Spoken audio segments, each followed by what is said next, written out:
ಪ್ರಜಾವಾಣಿ ಪ್ರಾಪರ್ಟಿಗೆ ಸ್ವಾಗತ. ನಾನು ನಿಸರ್ಗ. ಬೆಂಗಳೂರಲ್ಲಿ ಬಿ ಖಾತಾ ಸೈಟ್ ಅಥವಾ ಫ್ಲಾಟ್ ಇದೆಯಾ? ಹಾಗಿದ್ರೆ ನಿಮಗೆ ಒಂದು ದೊಡ್ಡ ಗುಡ್ ನ್ಯೂಸ್ ಇದೆ. ಇಷ್ಟು ವರ್ಷಗಳಿಂದ ಬಿ ಖಾತಾ ಪ್ರಾಪರ್ಟಿ ಮಾಲೀಕರು ಎದುರಿಸ್ತಾ ಇದ್ದ ಸಮಸ್ಯೆ ಈಗ ಕರ್ನಾಟಕ ಸರ್ಕಾರ ದೊಡ್ಡ ಪರಿಹಾರ ಕೊಡಲು ಮುಂದಾಗಿದೆ. ಇದೀಗ ಸರ್ಕಾರ ಒನ್ ಟೈಮ್ ಸೆಟಲ್ಮೆಂಟ್ ಸ್ಕೀಮ್ ಮೂಲಕ ಬಿ ಖಾತಾನ ಎ ಖಾತಾ ಆಗಿ ಕನ್ವರ್ಟ್ ಮಾಡಲು ಅವಕಾಶ ಮಾಡಿಕೊಟ್ಟಿದೆ. ಆದರೆ ಯಾರಿಗೆ ಅರ್ಹತೆ ಇದೆ, ಯಾವ ದಾಖಲೆಗಳು ಬೇಕು, ಎಷ್ಟು ಶುಲ್ಕ ಕೊಡಬೇಕು, ಆನ್ಲೈನ್ನಲ್ಲಿ ಅರ್ಜಿ ಹಾಕಬಹುದಾ, ರೆವೆನ್ಯೂ ಸೈಟ್ ಮಾಲೀಕರಿಗೂ ಇದರಿಂದ ಲಾಭ ಇದೆಯಾ, ಫ್ಲಾಟ್ ಮಾಲೀಕರಿಗೂ ಏನು ಮಾಡಬೇಕು, ಇವೆಲ್ಲದರ ಬಗ್ಗೆ ಇಂದಿನ ವಿಡಿಯೋದಲ್ಲಿ ಸಂಪೂರ್ಣವಾಗಿ ತಿಳಿಸ್ಕೊಡ್ತೀನಿ. ಹಾಗಾಗಿ ಈ ವಿಡಿಯೋವನ್ನು ಸ್ಕಿಪ್ ಮಾಡದೆ ಕೊನೆ ತನಕ ನೋಡಿ. ಮೊದಲಿಗೆ ಬಿ ಖಾತಾ ಅಂದ್ರೇನು ಅನ್ನೋದನ್ನು ನೋಡೋಣ. ಬಿಬಿಎಂಪಿ ಅಡಿಯಲ್ಲಿ ಮುಖ್ಯವಾಗಿ ಎರಡು ರೀತಿಯ ಖಾತೆಗಳು ಇವೆ. ಅದು ಒಂದು ಎ ಖಾತಾ, ಇನ್ನೊಂದು ಬಿ ಖಾತಾ. ಎ ಖಾತಾ ಪ್ರಾಪರ್ಟಿ ಅಂದರೆ ಕಾನೂನಾತ್ಮಕವಾಗಿ ಮಾನ್ಯತೆ ಪಡೆದಿರುವುದು. ಆದರೆ ಬಿ ಖಾತಾ ಪ್ರಾಪರ್ಟಿ ಅಂದರೆ ಲೇಔಟ್ ಅಪ್ರೂವಲ್ ಸಮಸ್ಯೆ ಇರಬಹುದು, ಡಿಸಿ ಕನ್ವರ್ಷನ್ ಬಾಕಿ ಇರಬಹುದು, ಕಟ್ಟಡದ ಡಿವಿಯೇಷನ್ ಇರಬಹುದು, ರೆವೆನ್ಯೂ ಲೇಔಟ್ ಆಗಿರಬಹುದು. ಇಂತಹ ಪ್ರಾಪರ್ಟಿ ಮಾಲೀಕರು ಪ್ರತಿ ವರ್ಷ ತೆರಿಗೆ ಪಾವತಿ ಮಾಡುತ್ತಿದ್ರೂ ಸಂಪೂರ್ಣ ಲೀಗಲ್ ಸ್ಟೇಟಸ್ ಸಿಕ್ಕಿರುವುದಿಲ್ಲ. ಈಗ ಬಿ ಖಾತಾ ಮಾಲೀಕರು ಸಮಸ್ಯೆಗಳೇನು ಅಂತ ನೋಡೋದಾದ್ರೆ, ಇಷ್ಟು ವರ್ಷಗಳಿಂದ ಬಿ ಖಾತಾ ಪ್ರಾಪರ್ಟಿ ಮಾಲೀಕರಿಗೆ ಬ್ಯಾಂಕ್ ಲೋನ್ ಸಿಗೋದಿಲ್ಲ, ಕಟ್ಟಡದ ಮಾನ್ಯತೆ ಸಮಸ್ಯೆ ಇರುತ್ತೆ, ರಿಜಿಸ್ಟ್ರೇಷನ್ ವೇಳೆ ಸಮಸ್ಯೆ ಆಗುತ್ತೆ, ಲೀಗಲ್ ಕ್ಲಾರಿಟಿ ಇರೋದಿಲ್ಲ. ಇಂತಹ ಹಲವಾರು ಸಮಸ್ಯೆಗಳು ಇವೆ. ಈಗ ಸರ್ಕಾರ ಏನು ಹೊಸ ಅಪ್ಡೇಟ್ ಕೊಟ್ಟಿದೆ ಅಂತ ನೋಡೋದಾದ್ರೆ, ಕರ್ನಾಟಕ ಸರ್ಕಾರ ಈಗ ಒನ್ ಟೈಮ್ ಸೆಟಲ್ಮೆಂಟ್ ಘೋಷಿಸಿದೆ. ಈ ಸ್ಕೀಮ್ ಅಡಿಯಲ್ಲಿ ಅರ್ಹ ಬಿ ಖಾತಾ ಪ್ರಾಪರ್ಟಿಗಳನ್ನು ಎ ಖಾತಾಗೆ ಕನ್ವರ್ಟ್ ಮಾಡ್ಕೊಳ್ಬಹುದು. ಮುಖ್ಯ ವಿಷಯ ಏನಪ್ಪಾ ಅಂದ್ರೆ, ಹಿಂದೆಲ್ಲ ಬೆಟರ್ಮೆಂಟ್ ಶುಲ್ಕ 5% ಈಗ 100 ದಿನಗಳ ಒಳಗೆ ಅರ್ಜಿ ಸಲ್ಲಿಸಿದ್ರೆ ಕೇವಲ 2% ಶುಲ್ಕ ಪಾವತಿಸಬೇಕಷ್ಟೇ. ಇದು ಬೆಂಗಳೂರಿನ ಲಕ್ಷಾಂತರ ಪ್ರಾಪರ್ಟಿ ಮಾಲೀಕರಿಗೆ ದೊಡ್ಡ ರಿಲೀಫ್ ತಂದಿದೆ. ಸುಮಾರು 7 ಲಕ್ಷ ಪ್ರಾಪರ್ಟಿಗಳಿಗೆ ಈ ಸ್ಕೀಮ್ ಪ್ರಯೋಜನವಾಗಬಹುದು ಅಂತ ಕರ್ನಾಟಕ ಸರ್ಕಾರ ಹೇಳಿದೆ. ಈಗ ಮುಖ್ಯ ಪ್ರಶ್ನೆ ಏನಪ್ಪಾ ಅಂದ್ರೆ, ಯಾವ ದಾಖಲೆಗಳು ಬೇಕು ಅನ್ನೋದು.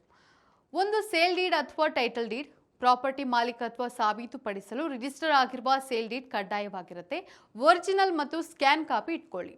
ಆಧಾರ್ ಕಾರ್ಡ್, ಎಲ್ಲ ಮಾಲೀಕರು ತಮ್ಮ ಪ್ರಾಪರ್ಟಿಗೆ ಆಧಾರ್ ಲಿಂಕ್ KYC ಮಾಡಬೇಕು. OTP ವೆರಿಫಿಕೇಶನ್ ಕೂಡ ಬರುತ್ತೆ. ಇನ್ನು ಇತ್ತೀಚೆಗೆ ತೆರಿಗೆ ಪಾವತಿಸಿದ ರಸೀದಿ, ಪ್ರಾಪರ್ಟಿ ಸಂಬಂಧಿತ ಎಲ್ಲಾ ತೆರಿಗೆಗಳನ್ನ ಭರಿಸಬೇಕು. ನಿಲ್ ಸ್ಟೇಟಸ್ ಇರೋದು ಉತ್ತಮ. ಇನ್ನೊಂದು ಹಾಲಿ ಬಿ ಖಾತಾ ಅಥವಾ ಇ ಖಾತಾ ಕಾಪಿ. ಬಿ ಖಾತಾ ಅಥವಾ ಇ ಖಾತಾ ದಾಖಲೆ ಇದ್ರೆ ಅಥವಾ EPID ಬೇಕಾಗುತ್ತೆ.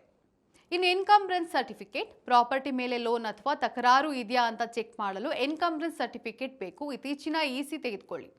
ಇನ್ನು ವಿದ್ಯುತ್ ಬಿಲ್ ಅಥವಾ ವಾಟರ್ ಬಿಲ್, ಅಡ್ರೆಸ್ ವೆರಿಫಿಕೇಶನ್ಗಾಗಿ ಇತ್ತೀಚಿನ ಯುಟಿಲಿಟಿ ಬಿಲ್ಗಳನ್ನು ಕೇಳಬಹುದು. ಇನ್ನು ಬಿಲ್ಡಿಂಗ್ ಪ್ಲಾನ್ ಅಥವಾ ಸೈಟ್ ಸ್ಕೆಚ್, ಬಿಬಿಎಂಪಿ ಮಾನ್ಯತೆ ಪಡೆದ ಅಧಿಕೃತ ಇಂಜಿನಿಯರ್ ಅಥವಾ ಆರ್ಕಿಟೆಕ್ಟ್ ಮೂಲಕ ಮಾಡಿಸಿದ ಬಿಲ್ಡಿಂಗ್ ಸ್ಕೆಚ್ ಬೇಕಾಗುತ್ತೆ. ಪ್ರಾಪರ್ಟಿ ಫೋಟೋಸ್, ಪ್ರಾಪರ್ಟಿ ಇತ್ತೀಚಿನ ಫೋಟೋಸ್ ಅಪ್ಲೋಡ್ ಮಾಡಬೇಕಾಗತ್ತೆ. DC ಕನ್ವರ್ಷನ್ ಆರ್ಡರ್, ಇದು ತುಂಬಾ ಮುಖ್ಯ ದಾಖಲೆ. ಮೂಲವಾಗಿ ಕೃಷಿ ಭೂಮಿ ಹಾಕಿದ್ರೆ DC ಕನ್ವರ್ಷನ್ ಆರ್ಡರ್ ಕಡ್ಡಾಯವಾಗಿರುತ್ತೆ.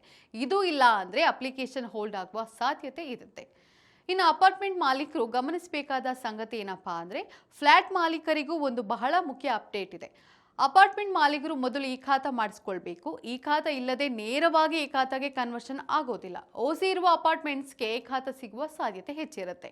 ಆದರೆ ಬಿಲ್ಡಿಂಗ್ ಡಿವಿಯೇಷನ್ ಇದ್ರೆ ಪೆನಾಲ್ಟಿ ಬೀಳುತ್ತೆ. ಅರ್ಜಿ ಸಲ್ಲಿಸುವುದು ಹೇಗೆ? ಇದೀಗ ಎಲ್ಲ ಪ್ರೋಸೆಸ್ ಆನ್ಲೈನ್ ಆಗ್ತಾ ಇದೆ. ಮೊಬೈಲ್ ನಂಬರ್ ಮೂಲಕ ಲಾಗಿನ್, EPID ಫೆಚ್ ಆಗುತ್ತೆ, ಆಧಾರ್ KYC ದಾಖಲೆಗಳ upload, property location verification, online ಶುಲ್ಕ ಪಾವತಿ. ನಂತರ ಬಿಬಿಎಂಪಿ ಇನ್ಸ್ಪೆಕ್ಷನ್ ಮಾಡಬಹುದು. ಅಪ್ರೂವಲ್ ಬಂದ ಮೇಲೆ ಕನ್ವರ್ಷನ್ ಶುಲ್ಕ ಪಾವತಿ ಮಾಡಿದ್ರೆ ಎ ಖಾತಾ ನೀಡಲಾಗುತ್ತೆ. ಎಷ್ಟು ಶುಲ್ಕ ಭರಿಸಬೇಕು? ಸರ್ಕಾರದ ವಿಶೇಷ ಸ್ಕೀಮ್ ಪ್ರಕಾರ ಗೈಡ್ಲೈನ್ಸ್ ಮೌಲ್ಯದ 2% ಮಾತ್ರ.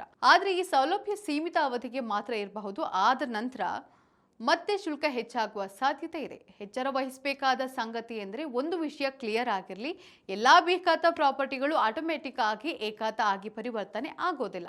ಅರ್ಹತೆ ಪಡೆಯಲು ಲೇಔಟ್ ಸ್ಟೇಟಸ್, ಕನ್ವರ್ಷನ್ ರೆಕಾರ್ಡ್, ತೆರಿಗೆ ಪಾವತಿ ದಾಖಲೆ, ವೈಲೇಷನ್ಸ್ ಇರಬಾರದು, ಬೆಂಬಲಿತ ದಾಖಲೆಗಳು ಇರಬೇಕು. ಹೀಗಾಗಿ ಏಜೆಂಟ್ಸ್ ಮಾತು ನಂಬಿ ಹಣ ಕೊಡಬೇಡಿ. ಈಗ ಜನ ಸಾಮಾನ್ಯವಾಗಿ ಮಾಡುವ ತಪ್ಪುಗಳನ್ನು ನೋಡೋದಾದ್ರೆ, ಫೇಕ್ ಡಾಕ್ಯುಮೆಂಟ್ಸ್ ಅಪ್ಲೋಡ್ ಮಾಡೋದು, ಹಳೆ EC ಸಲ್ಲಿಸುವುದು, ತೆರಿಗೆ ಪಾವತಿಸದೇ ಇರೋದು, ತಪ್ಪಾದ ಪ್ರಾಪರ್ಟಿ ಮ್ಯಾಪಿಂಗ್ ಮಾಡೋದು, ಇನ್ನು DC ಕನ್ವರ್ಷನ್ ಇಲ್ಲದಿರ್ಬೋದು. ಇವು ರಿಜೆಕ್ಷನ್ಗೆ ಕಾರಣವಾಗಬಹುದು. ಎ ಖಾತಾ ಆದಮೇಲೆ ಏನು ಲಾಭ ಅಂದರೆ, ರೀಸೇಲ್ ಮೌಲ್ಯ ಹೆಚ್ಚುತ್ತೆ, ಸುಲಭವಾಗಿ ಬ್ಯಾಂಕ್ ಲೋನ್ ಈಸಿಯಾಗಿ ಸಿಗುತ್ತೆ, ಕಟ್ಟಡದ ಅಪ್ರೂವಲ್ ಸುಲಭವಾಗುತ್ತೆ, ಲೀಗಲ್ ಕ್ಲಾರಿಟಿ ಸಿಗುತ್ತೆ, ಖರೀದಿದಾರರಿಗೆ ವಿಶ್ವಾಸ ಇನ್ನು ಭವಿಷ್ಯದಲ್ಲಿ ತಕರಾರು ಕಡಿಮೆ ಇರುತ್ತೆ. ಬೆಂಗಳೂರಲ್ಲಿ ಬೇಕಾದ ಪ್ರಾಪರ್ಟಿ ಮಾಲೀಕರಿಗೆ ಇದು ದೊಡ್ಡ ಅವಕಾಶ ಅಂತಾನೆ ಹೇಳ್ಬೋದು.